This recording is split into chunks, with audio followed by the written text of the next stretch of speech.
Hello gang, Anna here. A quick warning before we begin. Whilst this episode is useful and informative around the menopause, we do briefly discuss suicidal thoughts, so bear that in mind as you decide when and how to listen. As a woman in her 50s, I have to say that this week's topic is one that I've been itching to delve into for months on this podcast. It is, of course, the menopause. Now, I don't know about you, but no one talked about the menopause when I was growing up, and if they did, then it was a bit of a joke, as in your mother's a bit upset because she's going through the change, whatever that meant, and it was definitely a way of implying that a woman was unattractive, unemployable, and past it. Attitudes are thankfully changing, but the shift is gradual and there's still too much shame and stigma attached to menopause symptoms. So I'm grateful to be able to do a little something this week to remind all of you currently navigating this life stage that you really are not alone. So let's get into it. This is It Can't Just Be Me. Hi Anna. Hey Anna. Hey Anna. Hi Anna. Hey Anna. Hi Anna. Hi Anna. Hi Anna. It can't just be me who's really struggling with staying faithful. I definitely got menopause brain. I really want children and he doesn't. I had feelings of jealousy. Just all around the middle, I feel like a Teletubby. And then I hated myself for feeling that way. If you've got any advice. I would really appreciate any advice. It can't just be me. It can't just be me, right? If you're a fan of watching major sporting events, then my guest today needs absolutely no introduction at all. She is the glamorous, glorious, global Gabby Logan. Gabby competed as an international gymnast in 1990 before making her career jump into broadcasting in 96, where she soon established herself as one of the nation's biggest presenters on Sky Sports. Since then, she's hosted some of the UK's greatest sporting events, including the Olympics, the Six Nations, and both the Men and Women's Football World Cup. She's a seriously good sports broadcaster and is now a household name. I've always admired Gabby for her broadcasting expertise, her beautiful voice, but it's her brilliant podcast, The Mid.Point, which I think shows a side to her that most people are unaware of. The Mid.Point is a celebration of midlife, and of course, one of the discussions that comes up time and again is the menopause, something Gabby has no difficulty discussing, so I knew that she'd be the perfect person to help out with this week's dilemma. Here she is, everyone. It's Gabby Logan. Gabby Logan, I feel as though I should really be inducting you into TV's Hall of Fame, but for now I can merely welcome you to our little podcast, It Can't Just Be Me. How are you? I'm very well, thank you for that lovely introduction. How are you? I know you sound amazing, don't you? It's always weird, kind of like hearing You it. don't normally hear those introductions kind of being recorded, you know, because obviously people put them on afterwards. So you sit here going, oh gosh, I'm cringing. Were you sitting there also thinking, hang on a minute, I've done loads more than that? Well, I wouldn't have said that, and I wouldn't know it wasn't at all. Thank you so much. Well, obviously, I mean, your career is extraordinary. So thank you very much for being with us today. Also, our dilemma today is from a woman who's going through something I know we've both talked about a lot, which is obviously the perimenopause. She's having a really tough time. She's struggling with a whole host of very difficult symptoms and is asking why it seems to be so much easier for some women than others. But before we get into that, every week, I ask my guests to share their very own It Can't Just Be Me dilemma. So go on, what have you got for us? I imagine this is a bit niche. It can't just be me that wishes there was an Olympics for the over 50s. No, that would be amazing. That isn't just you. I did a little bit of research in preparation for this argument as to why there should be Olympics over the age of 50. And it won't surprise you to know that there have not been many Olympic winners over the age of 50. Our very own Nick Skelton won the show jumping in 2016 at 60 years old or 59. But most of the over 60 winners and 50 winners were shooters back in the early 1900s, right, when it was a kind of very elitist thing, the Olympics. In fact, my favourite one was from somewhere in the 40s or maybe the early 50s. It must have been the first Olympics after the war. And it was a 60-year-old bloke who won a medal for drawing. I didn't even know drawing was in the Olympics. Is that an Olympic sport? Well, it was called something like drawing crafts, yeah. So that's gone, obviously. That's long gone, that particular event. However, it remains the fact that the only other event really that has anybody over the age of 40 tends to be a horse event. So dressage does have quite a few. There's a Japanese guy who was 71, I think, in the Rio Olympics. But that's it. But even so, I think there's a place for just saying we're going to do the Olympics for people over 50. for Just have a everybody. Yeah. crack. Sprinters, gymnasts. Back in the day, this might surprise you, but back in the day, I was actually quite the gymnast myself. Were you? Oh, so I think I could do a little bit of tumbling, floor work, Yeah. maybe with a ribbon. Oh, so you've a bit of rhythmic gymnastics. Oh, Go, yeah. Anna. I mean, before the 34F boobs grew, I was all about the tumbling. I could do a pike. I could do a dismount. I Love could it. do everything. Love it. What would you do? Well, having done gymnastics in a former life, I think I'd like to change sports. And I've been really enjoying road bikes and getting out and doing like big rides. I've never been in a velodrome though. I've never actually cycled in a velodrome. I've been in one, but I'd quite like to give that a go. That looks quite death-defying almost But it sometimes, looks doesn't it? steep. It looks steep, it looks scary, but why not? Let's give it a go. Let's give it a go in the velodrome. So you'd go velodrome and Yeah. I would be in a leotard on the floor. Just across the way in the gym and I'll be in the velodrome. I think that's an absolutely brilliant idea, and you heard it here first. However, back to our dilemma, which actually, if we did do the Olympics for people over 50, would include women There's a going link. through the perimenopause. And this week's question is from a member of the Menopause Matters Forum. If you don't know already, Menopause Matters is a brilliant magazine with a great online community. Personally, I found it actually incredibly helpful when I've needed answers around my own symptoms. So for anybody listening, I'd strongly recommend that you check them out if you're struggling. We'll make sure that we leave a link in the show notes. We're also joined today by one of the best known doctors out there when it comes to women's health, Dr. Ellie Cannon. As well as being a practicing GP, Ellie writes the health pages for the Mail on Sunday and is also the on-screen doctor for BBC Breakfast and ITV News. So we're delighted that she's found time to be with us. Ellie, thank you so much for coming into the studio. Seriously, thank you. I know you're busy. No, it's fabulous to be here. Really, really good to be here. Thank you. So, girls, this dilemma is from Sarah, who is 56. She emailed it in, so I've asked a friend of the show to read it out. Here goes. Hey Anna, I wonder, why is it so hard for some women during the perimenopause? For some, it seems to take years to try to get some level of stability, whilst others don't even notice that their periods have stopped and realise that they're postmenopausal. I'm 56 and still getting period symptoms every 4 weeks without fail. I'm on 125 estradiol patch, a low-dose antidepressant, and use the Mirena. So thankfully, I've not got any bleeds. However, I am suffering from crippling anxiety, tearfulness, I feel vulnerable, I struggle with mood swings, and have cyclical thoughts of suicide. I deal with horrendous joint pain also, and muscle fatigue and exhaustion. The good news is I'm getting a bit of it under control, yet others who seem to have very mild symptoms, I feel look at me as if I'm mad or weak. And I just can't understand why it's so bad for some and not for others. Can you help, please? Sarah. Okay, before we get into this, Sarah, I want to reassure you that your symptoms are very common and you are absolutely not alone. So, according to a 2021 government study of 2,000 women aged between 40 to 60, 53% reported low mood or depression, 50% reported anxiety, 58% reported a lack of energy, and 9% of those with perimenopausal symptoms had contemplated suicide, which is absolutely shocking. Ellie, I want to start with you as our medic in the room. For those who may be unsure, when we talk about perimenopause, what is it that we actually mean? So what we're talking about is the time around the menopause, so either before a woman's period stops or after. And we say that a menopause is between the ages of 47 to 53. I mean, that's the range. And let's remember that ranges are just that. They're not sort of absolutely set in stone. Different people may have different times. And then the perimenopause is all the time around that. So, of course, if you're going to start your menopause at 47, it might be that your hormones already start to change. Age 43, 44, your cycles might change, your periods, your mood. mood. And likewise, at the other end of the spectrum, after 53, people can still be having those symptoms. And perimenopausal symptoms are akin, really, to menopausal symptoms. They're those hormonal changes that we're very familiar with that affect our mind and brain fog and depression and anxiety.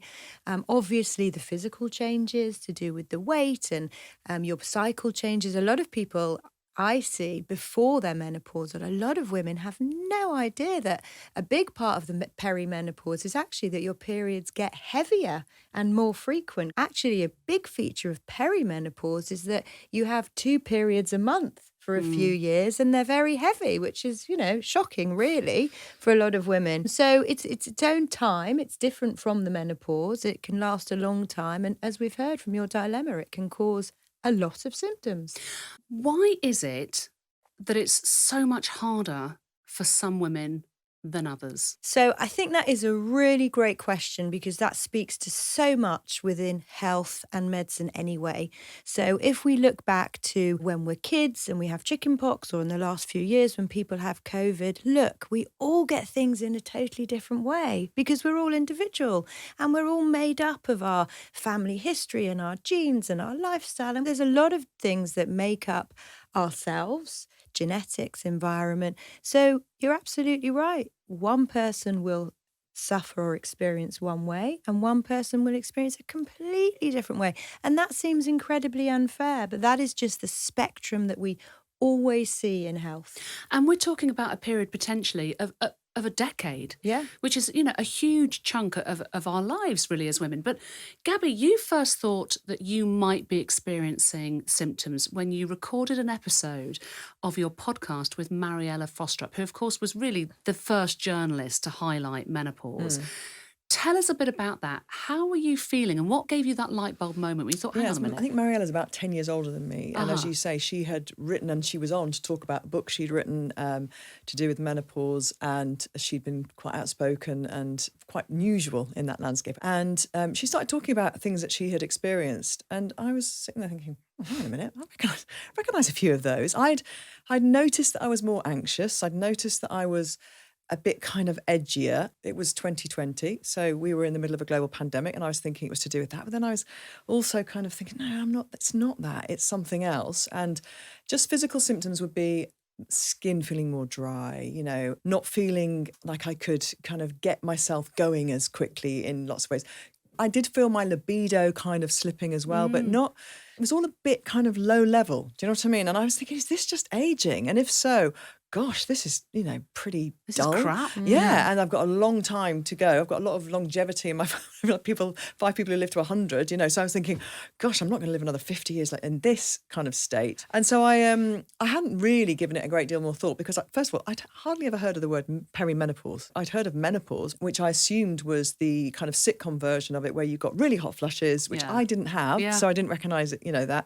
I'd never had massively problem periods. So when they started to kind of disappear slightly, I hadn't really noticed. I know that sounds ridiculous, but, I just hadn't.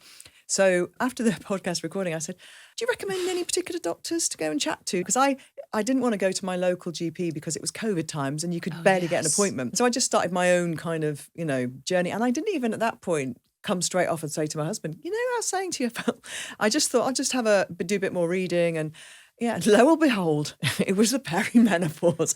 And after that initial conversation, I think I had 2 more periods, like literally. Wow. So I was deep into that period of my life. How did you know? Because obviously blood tests aren't routine. Well, I did have blood tests, and I know that's, you don't have to have blood tests to find out, but it did show that my hormone levels were on the floor. We were saying before about why some women have really bad menopausal symptoms and others don't. Well, I had really bad fertility issues and some women don't, So I had IVF to have my children.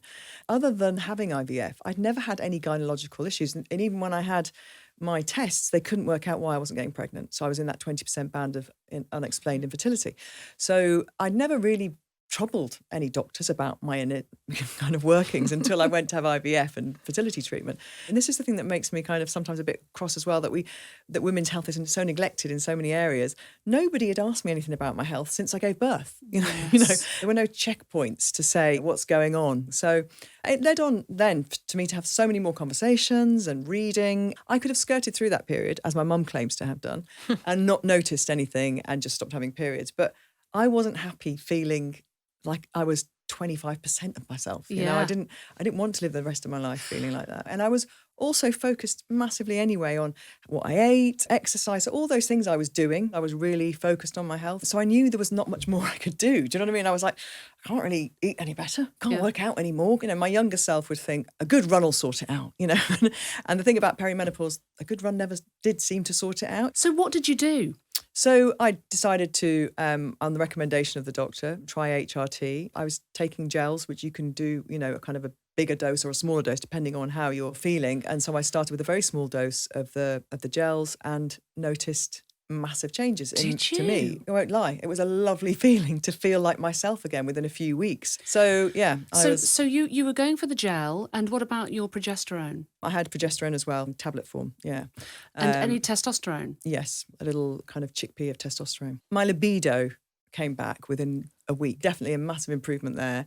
And that was important to me. I had a very healthy relationship with my husband and I loved him and fancied him, and I couldn't understand why I didn't want to have sex with him as much, or why it was something that I felt I was going to have. It was almost like, is this going to become dutiful? Do you know what I mean? Is it going to become something Which is what so many women say, don't they? Yeah, and I wanted to keep enjoying having sex, not feeling that I was kind of just doing it because to keep him it's happy. Part of the marriage contract. Yeah. I mean, I can absolutely identify with a lot of things that you're saying, and also what Sarah's saying as well. I think I started my perimenopausal journey probably when I was about 44, 45. So it's what you're saying, Ellie.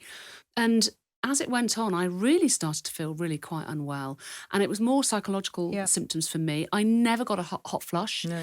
Totally didn't get that. It was more anxiety, fear, brain fog, all the things weirdly that my mum had gone through at the same age. But like your mum, Gabby, my mum's like, oh, I can't remember, darling. I think it was fine. It wasn't fine when she was going through it. So I felt that I was going mad. And then I think the penny dropped that my periods are starting to go a little bit erratic. I need to do something about this. But I've really struggled to find the answer in terms of making me feel better, actually, which brings me to talk about HRT with you, Ellie, because there's been a lot of emphasis put on HRT recently, and I know that it's very helpful for a lot of women. It has been helpful for me, but I find like I'm having to constantly fine-tune it. But I think we think of it as a panacea. Yeah. And it isn't. So how do you feel about it?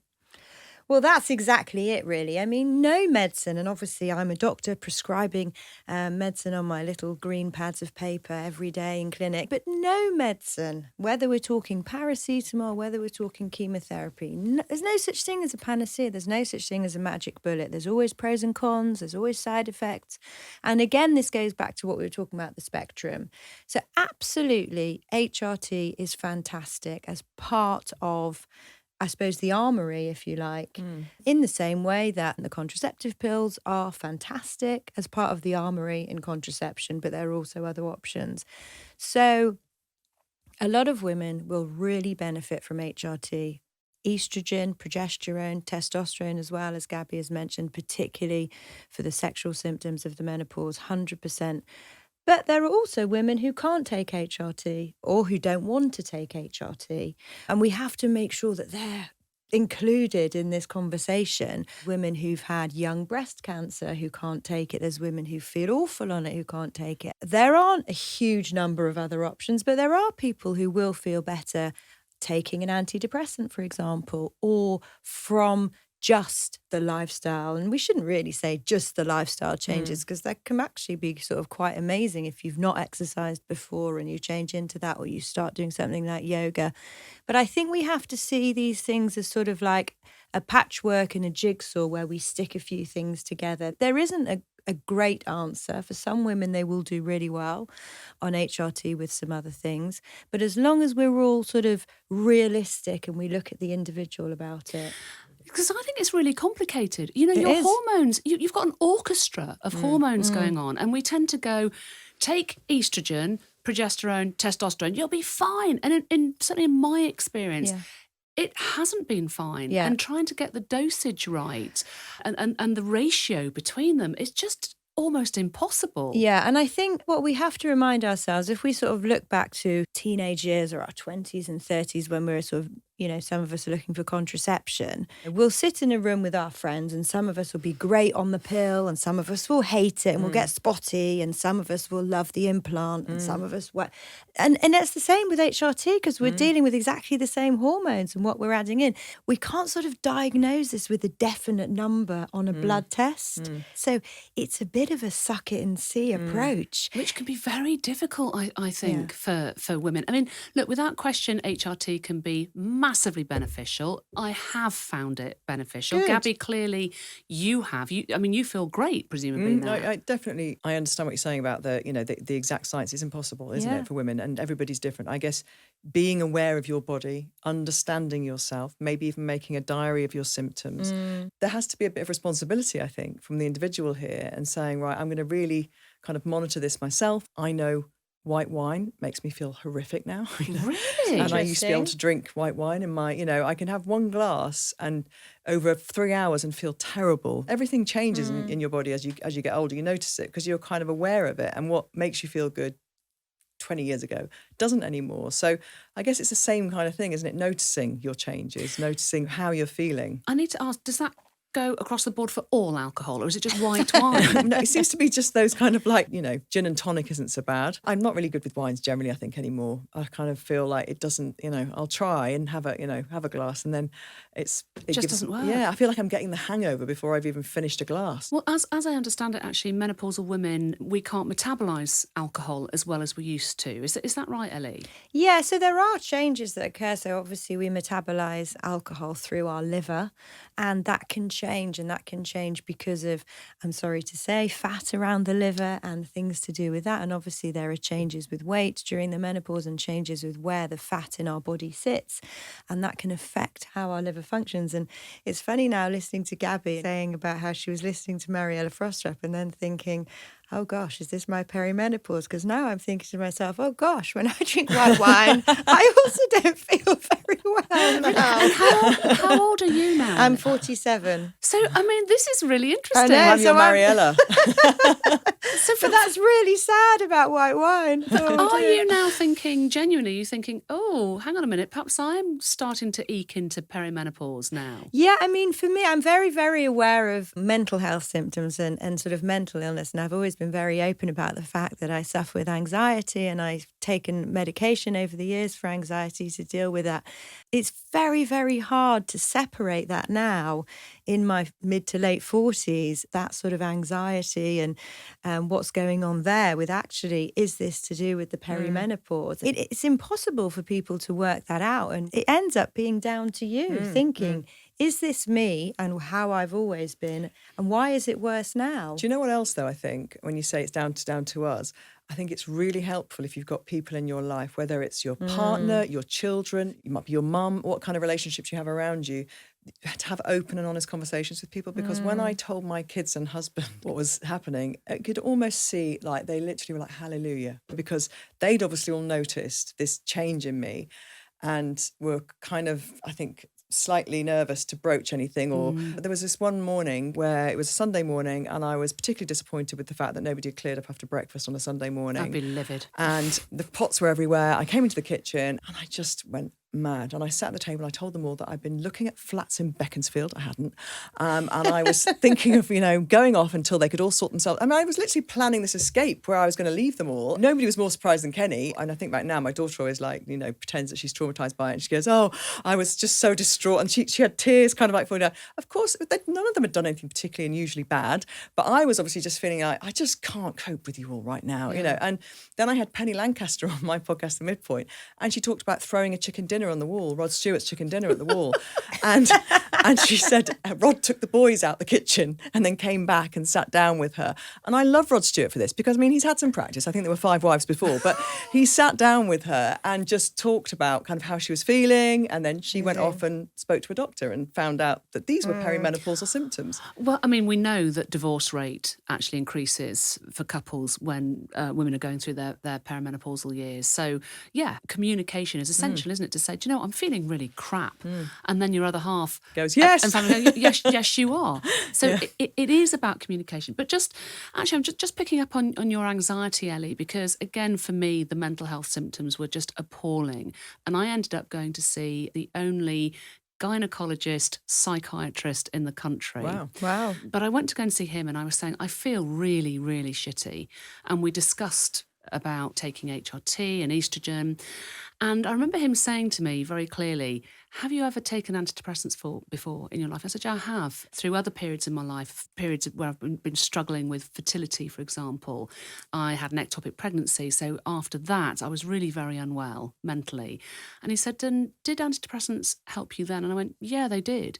So he said, so why don't you just take them now? Because they can help you. And it did. And I think that we owe it to ourselves and we owe it to all women to have that pragmatism, you know, that an antidepressant is going to help you. That's an absolutely brilliant thing to pick up on. You know, other times in your sort of reproductive life, if we want to call it that, you know, after something as sort of traumatic as an ectopic pregnancy, when hormones were all over the place and the physicality of that and the emotional side of that, you found antidepressants helpful. So that's really good to then sort of mirror that through the menopause and think, well, actually, maybe even though this is hormonal, maybe also an antidepressant is going to help you now. Might help. Yeah. As a doctor, sorry, I'm taking you're here as a doctor, so I'm going to use you. Brilliant. Do you think the conversations become almost too binary?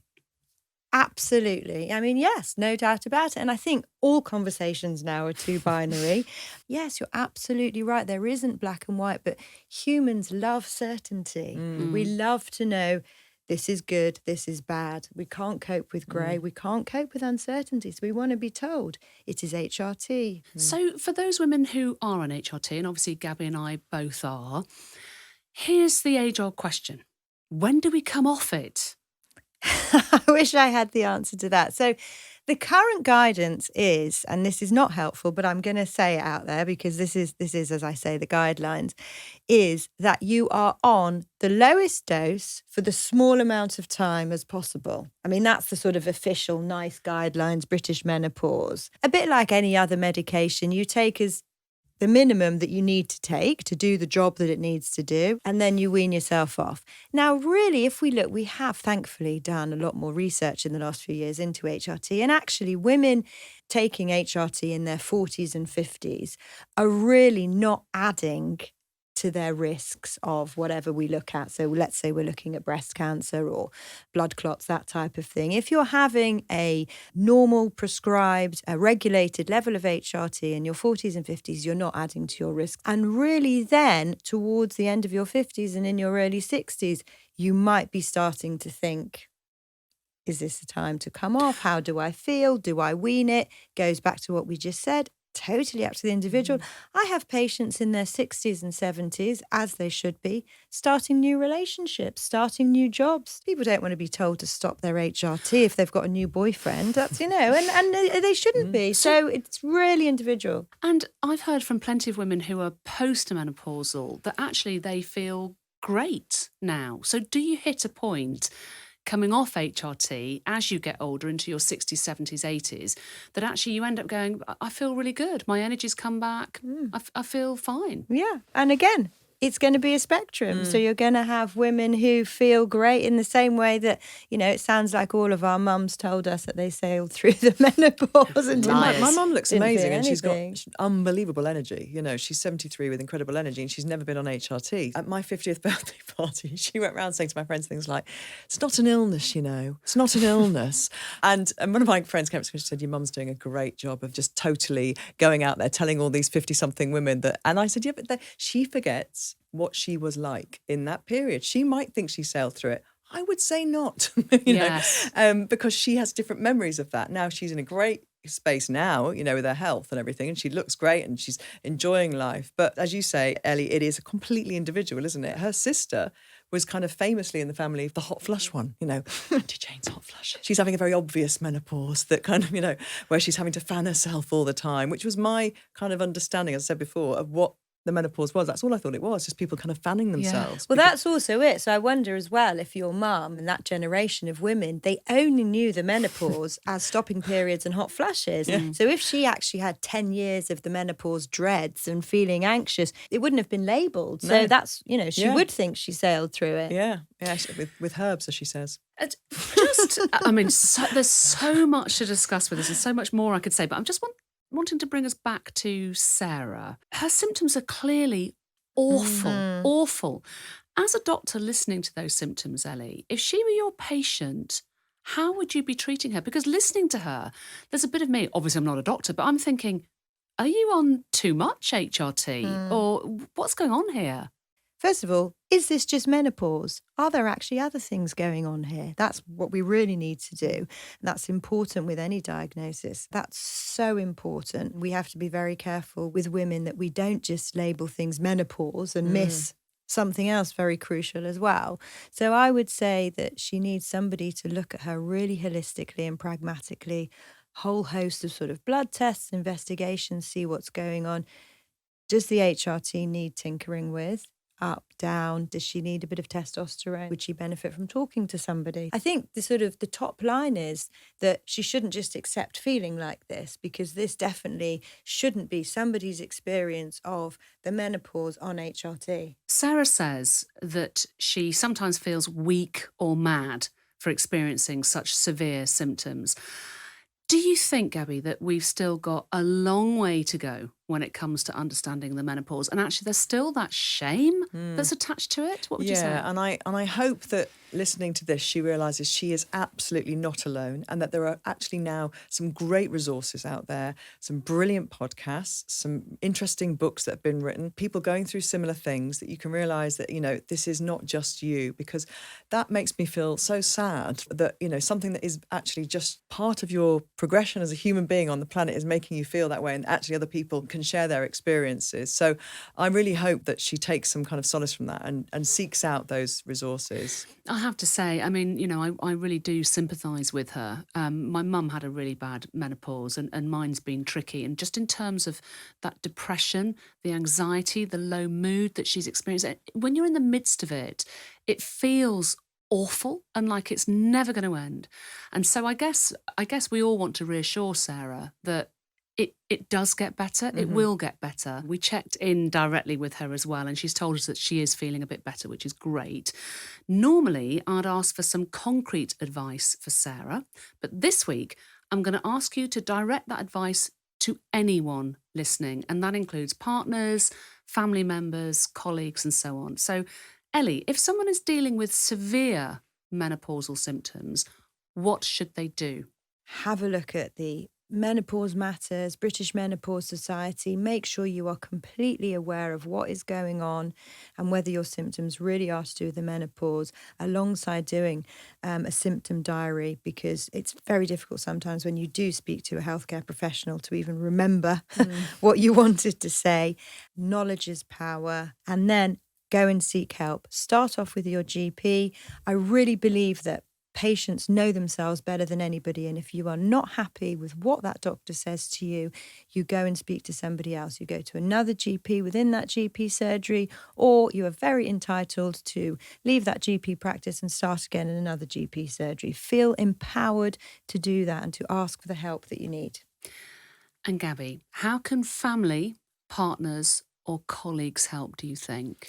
I think with family, it is really important to have those conversations. I've got 2 children. They're 18 at the moment. They were about 14, 15 when I started to realise that I had symptoms. I probably had symptoms for a few years before that. They probably saw it all coming, probably knew before me, but didn't know what to call it. But having those open conversations just makes everything so much easier then to deal with. It's almost like you lift a little bit of the weight off your shoulders. So I think have those conversations if you can. And for the workplace, I think there's a lot that can be done actually. And I talk to a lot of businesses, and a lot of companies are really now kind of becoming aware of this. Yes. And having menopausal kind of counsellors in their businesses. I think industry and corporations are realising that they want these women. They don't want to lose these women from their workforce. They've trained them for 20 years, or they've seen potential career paths for them, and they want them there. So what can we do to retain them?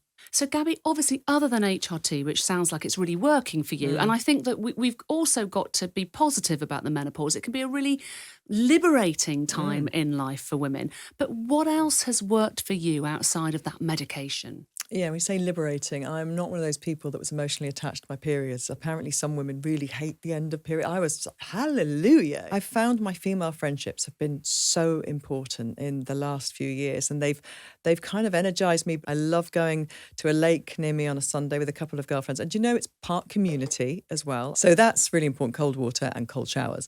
And anytime I can get into cold water anywhere, basically. And always being mindful of diet and what I eat, and enjoying really good food. And I think having loved exercise my whole life, I think it's one of the best gifts I was ever given, really, I suppose, starting sport at an early age, because I've never had to find sport. It's always been there. I just like moving, and I want to keep moving. Sarah, I really hope that you've been listening to this, and for anyone else that might need support out there, I also hope that this conversation has been useful for you. If anything resonated with you today, we'd love to hear it. Please do get in touch with us, either by leaving me a voice note at itcan'tjustbeme.co.uk, or you can email your dilemma to itcan'tjustbeme@podimo.com.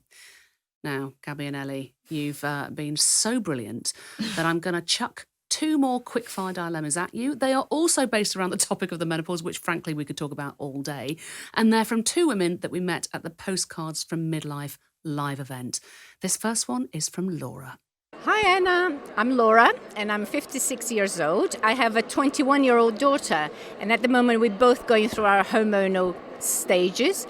So how can we meet together in the middle, understand each other?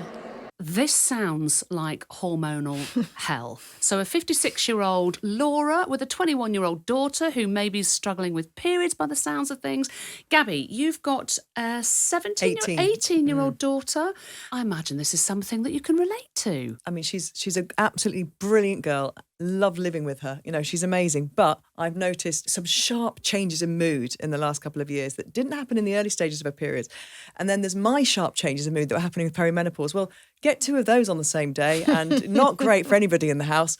So I think one of the things that I've loved about midlife is acceptance, and just going, what, I was wrong there. I shouldn't have jumped to that conclusion. I should have just, and I go in and say, really sorry, I shouldn't have said that. And we're back to being, mates again. But I think it is hormonal as opposed to just deep intrinsic problems. And I think if you can just address things very quickly and try and find things to do together that you enjoy. Your daughter is your friend. She's not a rival in the house. Well, sometimes I look at my daughter and she's so beautiful. She's got so much in front of her. And you think, oh, and I'm on the other side of the midlife and I'm kind of heading towards the end. And, it'd be very easy, wouldn't it, to think, oh, God, I hate you. But actually, it's wonderful to, to have that relationship and be, on each other's side. Ellie, what would you recommend to help Laura and her daughter understand each other as they're going through these biological changes? So I'm also speaking from experience because I have a 20-year-old daughter, and I would say recognise it and name it, and don't be afraid to say what it is. I've never been afraid with my kids to actually sort of name things and, mention anxiety, mention menopause. As you said, Gabby, it's so important to talk and have these conversations. And also remember that we can't really remember what it's like to be that age. I was 26 when I had my daughter, which is relatively young, but still I can't really remember what it's like to be 20. We don't know how they feel, really. We can't remember. And their world is so different to ours. Very different. Okay, girls, thank you for that. So this next one is from Libby, and I'm desperate for the answer on this one. Hi, Anna. My name is Libby Stevenson, and I have a question for you. So how do we deal with the weight gain as we go through menopause and midlife? It's not that I'm shallow. It's a fact that you feel your clothes getting tighter and you see your body changing and you feel you don't have any control over that, even though you're trying to change weight. So any suggestions would be really helpful. Oh, Libby, I really hear you on this one. Now, look, Gabby, you look amazing. You're 50. You exercise a lot. You eat super well. Is this something that you can relate to with Libby? I totally relate, because I think your body, does change, doesn't it? It's not the same body that I had when I was 25, 26. I know there are certain foods that just don't make me feel great anymore, and they seem to attach themselves to me in a different way, An abundance of potatoes, they don't disappear, So I'm much more mindful about what I'm putting in. I love food and I want to make sure I get good nutrition from it. So I'm mindful about food, I'm mindful about alcohol. I do love training, and resistance training is so important in midlife and beyond, and even earlier. And so make sure I do that. And I'm a big fan of Pilates and, getting outside and cycling and walking. And I've had a lot of experts on my podcast from the fitness industry who basically say the bad news is you've got to do more, not less. You've got to keep up and actually extend what you're doing. Not just, I'm 50 now, I'll do half as much. You've got to do half as much more. Yes. Oh, that's fascinating. Ellie, from a doctor's perspective, is there anything that we can do to stop ourselves looking like a lemon stuffed into a dress? Just talking about myself there. Well, I think we have to accept that there has been a change, because our bodies have changed, and hormones, estrogen particularly, is very, very much intertwined with fat and where the fat sits in our body. So you have to accept there's been a change and look for what that change is. It might be that things you have metabolized absolutely fine your whole life, like Gabby's potatoes, now just sit underneath your belt. And those things have to change. And I am very, very against fad diets and, special, amazing miracle diets that are going to sort of be the answer. There will not be a miracle diet, and there will not be an answer. And those things, like you say, in your 20s, where you might have followed something for 3 weeks and thought it's not that body anymore. No. And that's it. And that's what you have to accept. And you don't have to accept that you can't do anything about it, but you have to accept, exactly, it's not that body anymore. So you're saying accept and adapt. Accept and adapt and evolve. Okay, I love that. Girls, what a joy it has been to have you both on the show today. Gabby, thank you for all of the work that you do to raise awareness around the menopause, and of course for talking about it so openly and honestly on the show. Thank you. And Dr. Ellie Cannon as well, thank you too for bringing your invaluable medical expertise to this subject today. I know how busy you are with your own patients, so thank you for taking the time to be with us in studio. I'll be back next week with a new episode of It Can't Just Be Me. In the meantime, if you find yourself with a dilemma and really need some advice, then visit itcan'tjustbeme.co.uk to leave me a voice note, or email your dilemma to itcan'tjustbeme@podimo.com. And if a weekly delivery of this podcast into your ears just isn't enough, you can also find us on Instagram, TikTok, YouTube and Facebook. Just search for It Can't Just Be Me. Because whatever you're dealing with, I promise you, it really isn't just you. From Podimo and Mags, this has been It Can't Just Be Me, hosted by me, Anna Richardson. The producers are Laura Williams and Christy Calloway-Gale. The executive producer for Mags is James Norman Fife, and the executive producers for Podimo are Jake Chudnow and Matt White. The editor is Palama Kaufman. Don't forget to follow the show, or for early access to episodes and to listen ad-free, subscribe to Podimo UK on Apple Podcasts.